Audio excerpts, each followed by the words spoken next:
Welcome to i-TUTOR Economics NCERT series. We were studying Chapter 10, Environmental Economics, and we had covered till the topic Externality. Today, we are going to deal with a very new topic, Pollution. Okay, pollution. So, what is meant by pollution?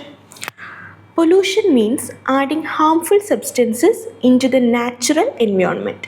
These contaminants cause damage to living organisms, toxicity, harm to ecosystem, and spoil the beauty of our surroundings. And what are the types of pollution? There are mainly 4 types of pollution: air pollution, water pollution, noise pollution, and land pollution. Okay, let's look at it one by one. First one, air pollution. As per Air Act 1981, air pollution is the presence of any solid, liquid or gaseous substances in the atmosphere. Okay. Air pollution is the presence of any solid, liquid or gaseous substances in the atmosphere in such concentration that it becomes injurious to humans, animals, plants, property or the environment. And what are the types of air pollution? First one, indoor air pollution. This refers to the toxic contaminants inside homes, schools or workplaces. For example, smoke from cooking and heating using solid fuels, it causes air pollution. Then using traditional stoves, household pesticides, mosquito coils, room fresheners, all these causes air pollution. And indoor pollution is dangerous. Why? Because we breathe it continuously in closed spaces. Now second one, outdoor air pollution. This refers to pollution in the ambient or outside air. And what are the major sources of outdoor air pollution? Vehicle emission, industries, burning fossil fuels, construction dust, all these are outdoor air pollution.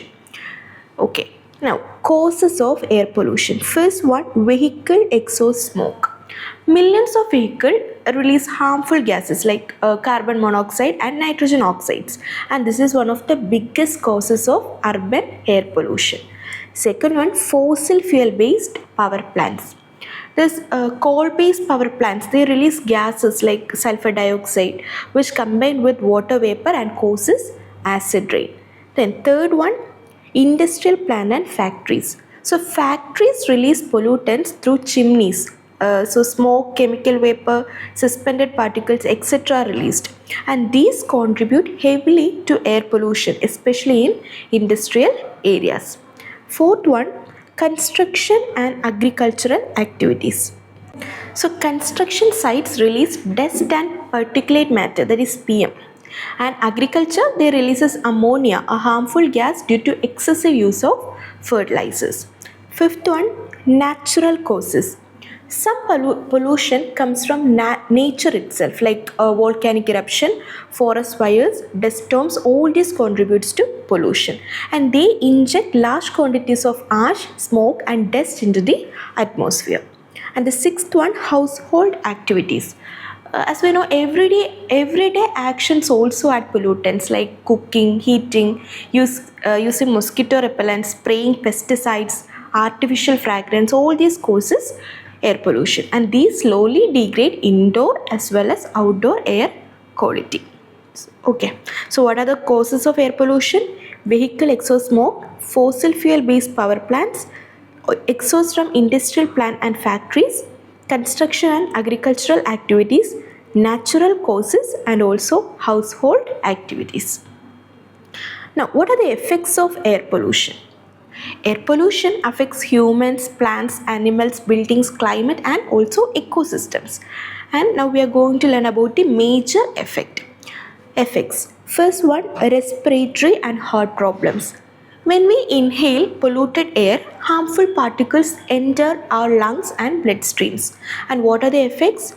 Yes, we will suffer with asthma, pneumonia, heart diseases and lung cancer. As we know, children also suffer more. Why? Because their immune systems and lungs are still developing. So this is the first effect. Second one, global warming.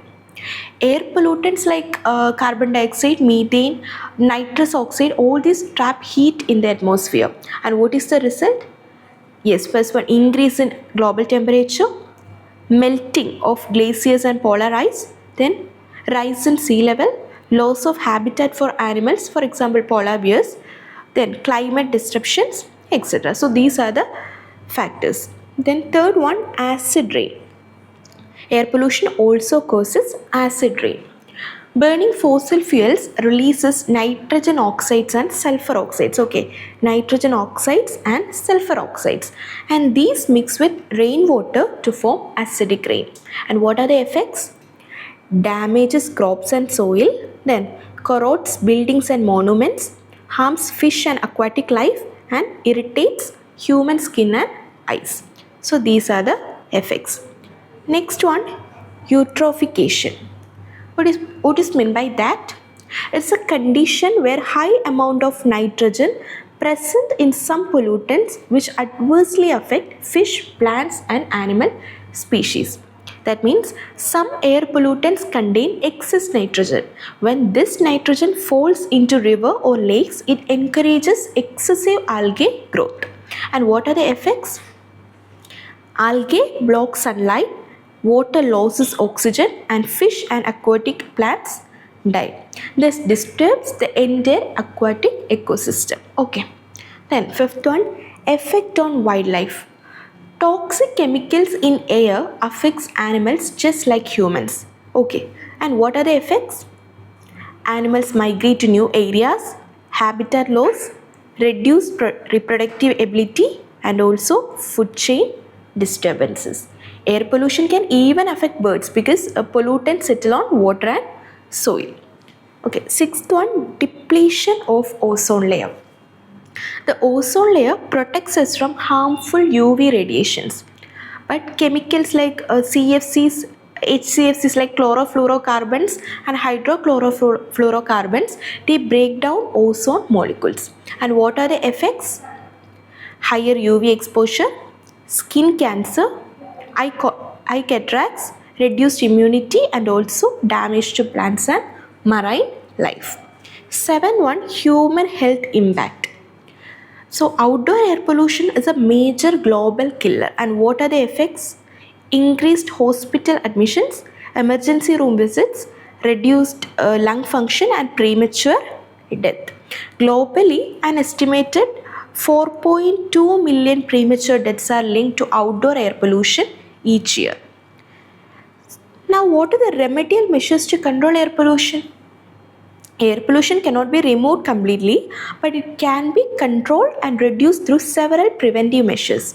And the important steps are: first one, establishment of industries away from the towns and cities. We know that industries release smoke, chemicals and toxic gases. So they should be located far from residential areas to reduce direct exposure. Why? Because it reduces health risk of people, less air pollution in populated areas, and also better dispersion of pollutants in open regions. Then second measure is increasing the health of chimneys in industries. Industries must use tall chimneys. Why? Pollutants get released higher into the atmosphere due to that. Then it helps in faster dilution and dispersion. It reduces air pollution at ground level. But this is only a partial solution. Pollution is dispersed and not eliminated here. Okay. Third one, growing more plants and trees. As we know, trees act as natural air purifiers.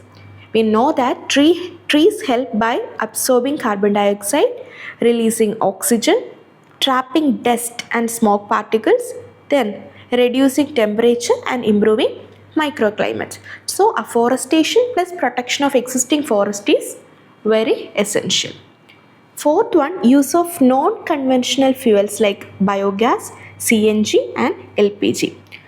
So encouraging cleaner fuels reduces emission drastically. For example, biogas, CNG. CNG means compressed natural gases, then liquefied petroleum gases, and also electric vehicles. These fuels produce less smoke, fewer pollutants and lower greenhouse gases. Then fifth one, use of mass transit system. Okay, this one. Use of mass transit system, that means public transport.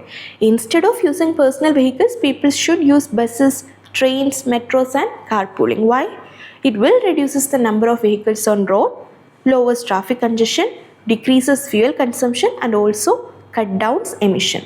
Therefore, public transport is equal to less pollution plus less cost plus less congestion. So that's about air pollution. Now we are moving to the next topic, that is water pollution. This is the second type of pollution. Water pollution refers to the direct or indirect introduction of substances or energy into the marine environment, including estuaries, which results in harmful effects on living resources, poses hazards to human health, and interferes with marine activities. Now, what are the types of water pollution? There are mainly 4 types of water pollution. First one is surface water pollution. What is meant by that? Surface water includes water found on Earth's surfaces like rivers, lakes, ponds, lagoons and oceans. When hazardous substances mix, dissolve or come into physical contact with this water, it leads to surface water pollution. Second one, groundwater pollution. Groundwater becomes polluted when man-made substances seep into the soil and reach underground water reserves. And major sources include leakages from underground storage tanks, then oil, gasoline and chemicals, untreated waste from septic tanks, leaky landfills, etc. And these contaminants degrade the quality of groundwater, making it unsafe for drinking and irrigation. Then third one, microbiological pollution. And this occurs when microorganisms such as bacteria, viruses and protozoa, they contaminate water bodies. It often happens when people use untreated water directly from ponds, rivers or streams.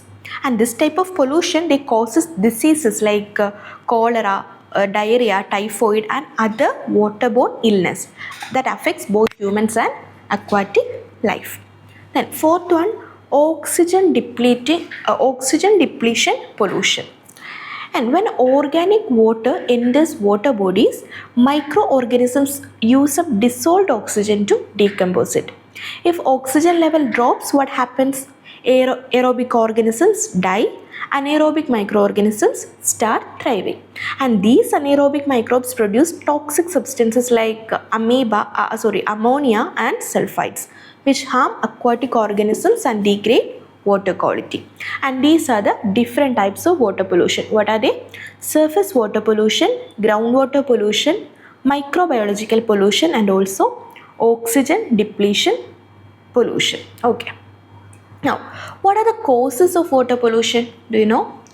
Water pollution occurs due to various human and natural activities. Major causes include first one, discharge of sewage and wastewater.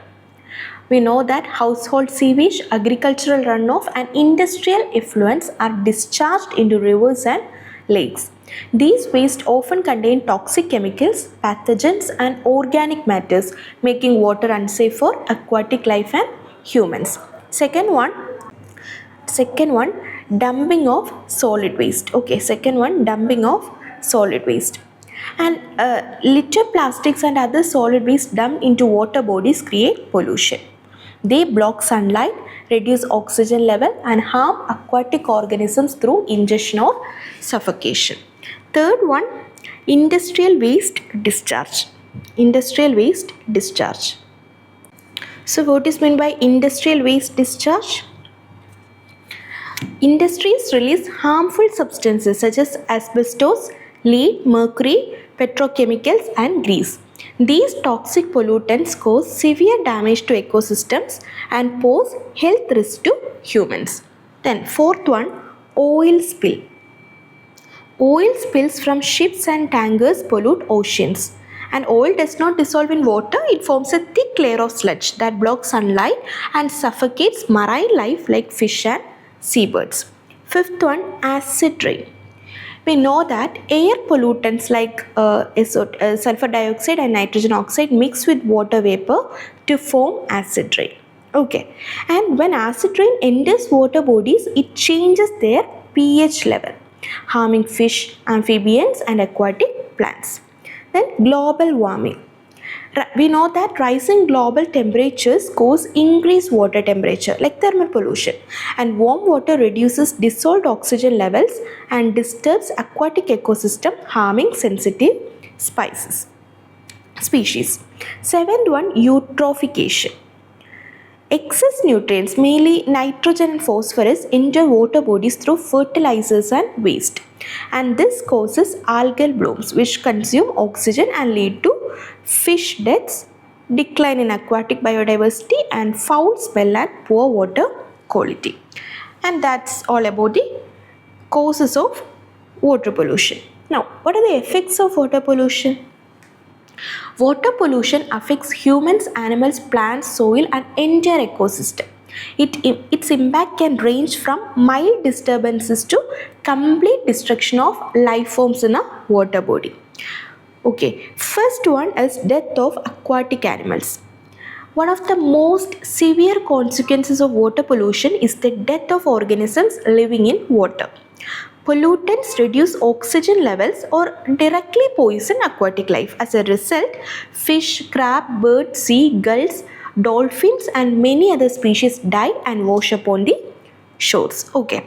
Second one, disruption of food chains. We know that toxic pollutants like lead and cadmium are first consumed by small aquatic organisms like plankton, and these organisms are eaten by fish and fish are eaten by larger animals and humans. This pollution moves upward through the food chain harming each level. And the third one, diseases in humans. Water contaminated with untreated sewage or industrial effluents carries pathogenic bacteria, viruses and parasites. This leads to waterborne diseases like hepatitis A, typhoid, malaria, then jaundice, dengue fever, viral fever and worm infections.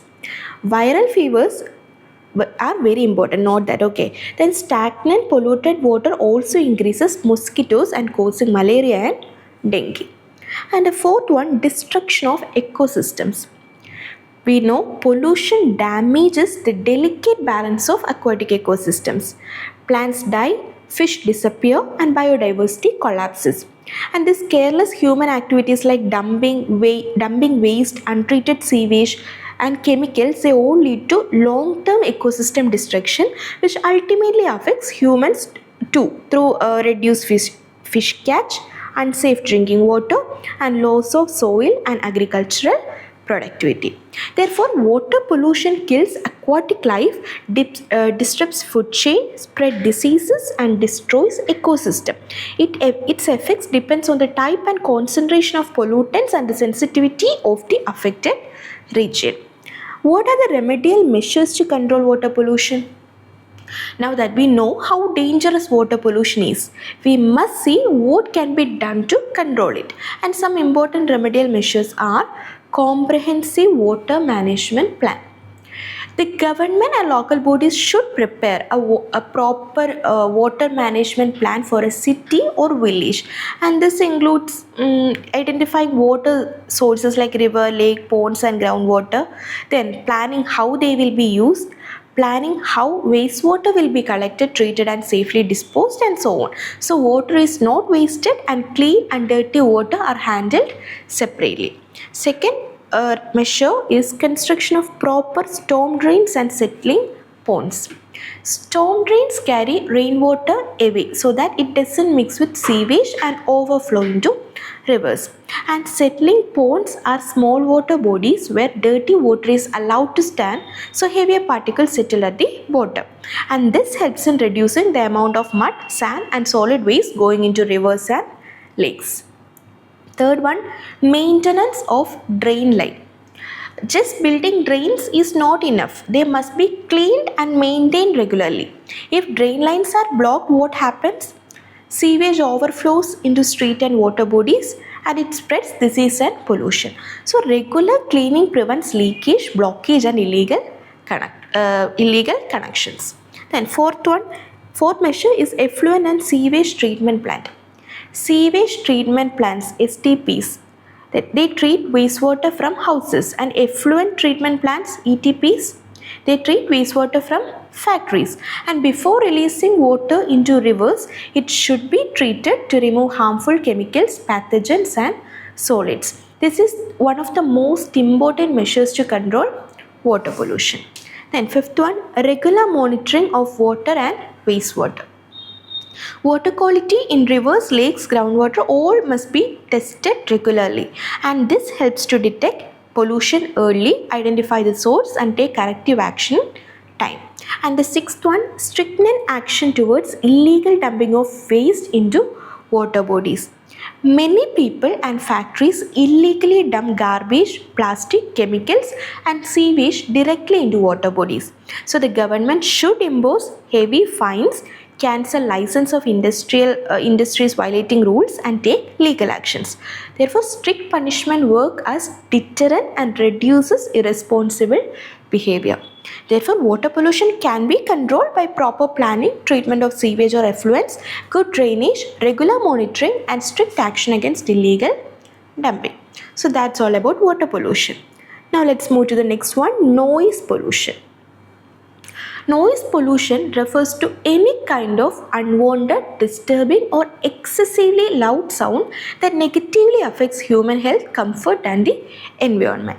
According to Jerry A. Nathanson and Richard E. Burke, noise pollution is unwanted or excessive sound that can have harmful effects on human health and environment quality, and it is commonly generated by factories and also by highway, railway and airplane traffic as well as outdoor construction activities. So what is meant by this term unwanted sound?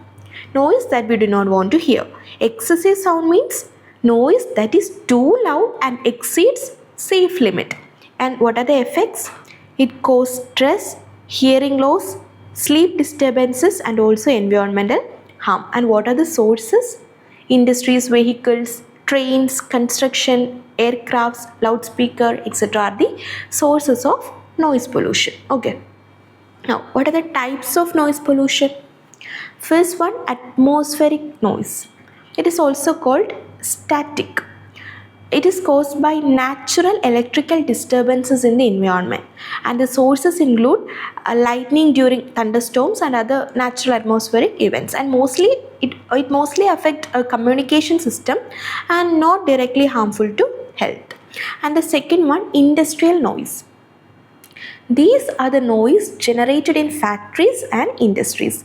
Heavy industries like shipbuilding, iron and steel plants, textile mills, mining units, all these produce continuous loud noise, and it causes noise induced hear loss. Okay, that is NIHL, that is noise induced hearing loss among workers, and this noise becomes pollution when the sound is unwanted, loud and continuous.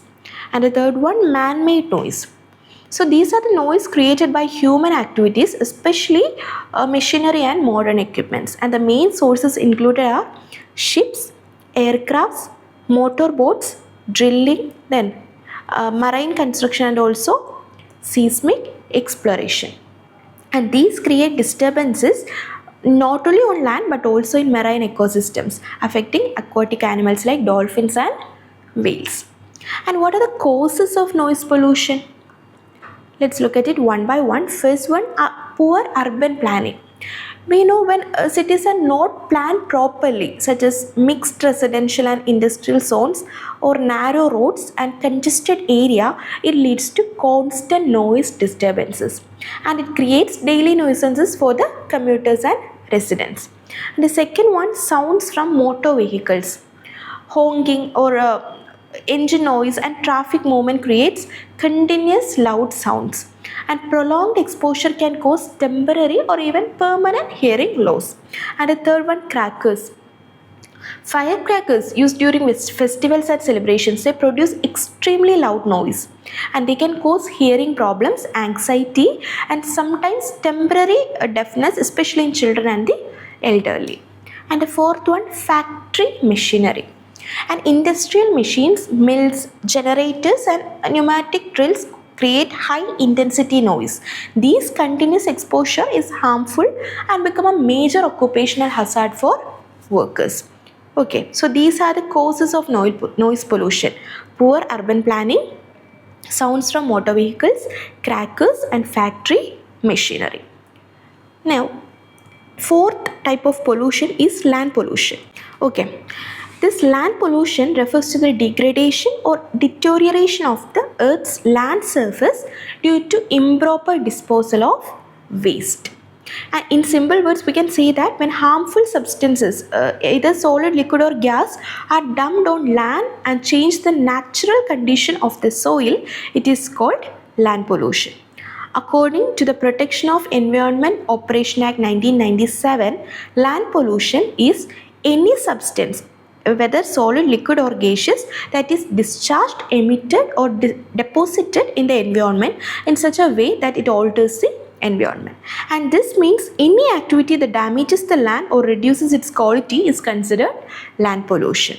And what are the types of land pollution? When we talk about land pollution, we are simply talking about anything that damages the soil or land quality. And there are three major types. First one, solid waste, then pesticides and fertilizers, and also deforestation. First one, solid waste pollution. And this is the most common type of land pollution. It includes all kinds of rubbish that we throw away, such as paper, plastic bags, bottles, cans, food containers, municipal garbages, hospital waste and so on. And these waste do not decompose easily and keep accumulating on land, making it dirty, toxic and unsafe. Second one, pollution from pesticides and fertilizers. We know that farmers use pesticides, insecticides, chemical fertilizers, etc. And these chemicals help in increasing crop production, but they seep into the soil and pollute it. And over time, the soil loses its fertility, and these chemicals can also enter groundwater, affecting human and animal health. The third one, deforestation. Trees are essential for maintaining soil quality. They hold the soil firmly, prevent soil erosion, maintain the nutrient balance and absorb carbon dioxide and release oxygen. But when forests are cut down, the land becomes bare, dry and easily damaged. Soil gets washed away by the rain, nutrients are lost and the land becomes unfit for cultivation. This deforestation directly leads to land pollution. Now, what are the causes of land pollution?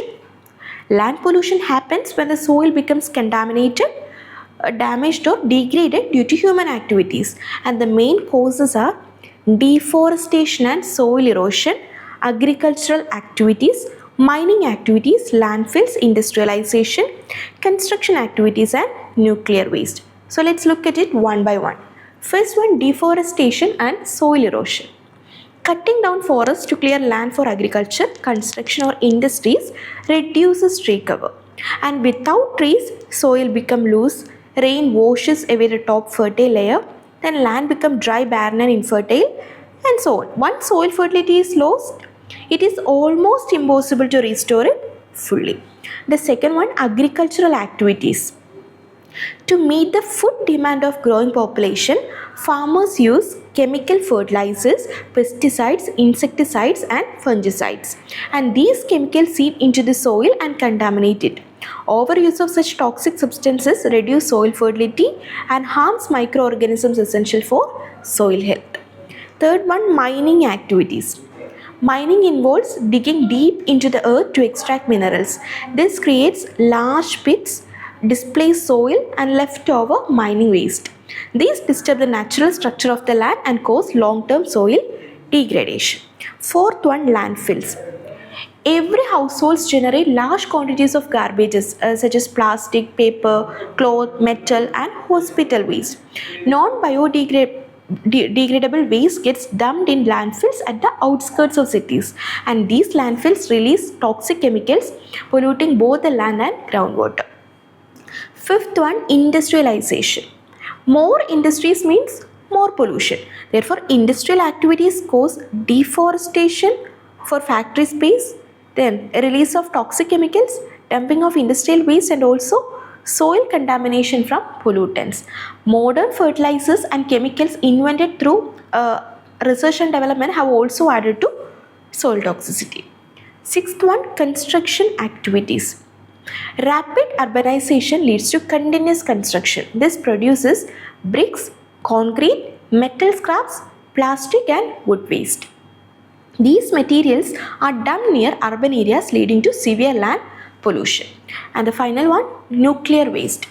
And these nuclear power plants generate radioactive waste, which is extremely toxic and can remain harmful for thousands of years. And such waste is often buried deep underground. But if leakage occurs, it contaminates soil, water, plant and human life. So these are the causes of land pollution.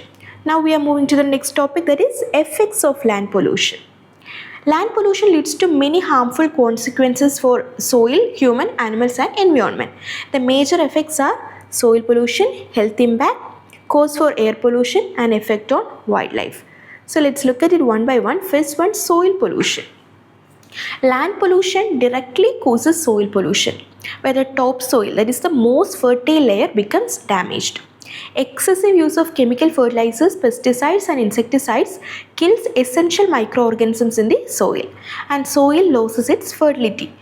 Then crops grow poorly, affecting agriculture, and also pesticides not only kill pests but can harm humans and other animals. Then other effect is health impact.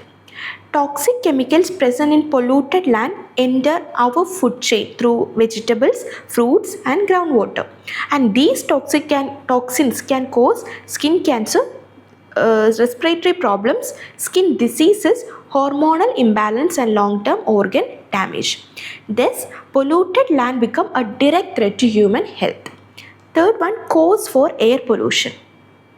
Land pollution also contributes to air pollution, okay, and this garbage in landfills decomposes very slowly and it releases toxic gases, foul smell and methane, and these harmful gases spread into the atmosphere.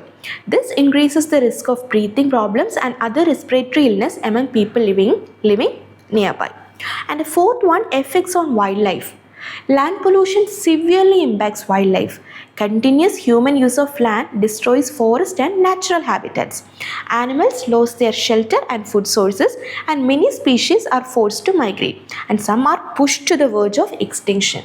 For example, elephants, tigers, birds and insects suffer when forests are cleared and land is polluted. Okay. Now, what are the remedial measures to control land pollution? First one, making people aware about the concept of reduce, reuse and recycle. That is, encourage people to reduce waste generation, reuse materials wherever possible and recycle items to minimize landfill waste. Then, buying biodegradable products. That means choose eco-friendly items that decompose naturally instead of plastic or other non-biodegradable products. Third one, minimizing the usage of pesticides and chemical fertilizers. So promote organic farming and natural pest control methods to prevent soil contamination. Fourth one, shifting cultivation. Okay, shifting cultivation. Then fifth one, disposing unwanted garbage properly, either by burning or by burying under the soil. So dispose of household waste in a responsible way. Garbage should be segregated and either burned safely, composted or buried properly without harming the environment. Then reducing plastic usage. We should avoid single-use plastics, carrying cloth bags and opt for alternatives that do not harm the soil. And we told that promote sustainable farming techniques like shifting cultivation. That means farmers should follow eco-friendly agriculture practices that do not degrade the soil health. So that's all about the remedial measures to control land pollution. So let's stop it for today. Thanks for watching. Hope you understand. For more related contents, do like, share and subscribe.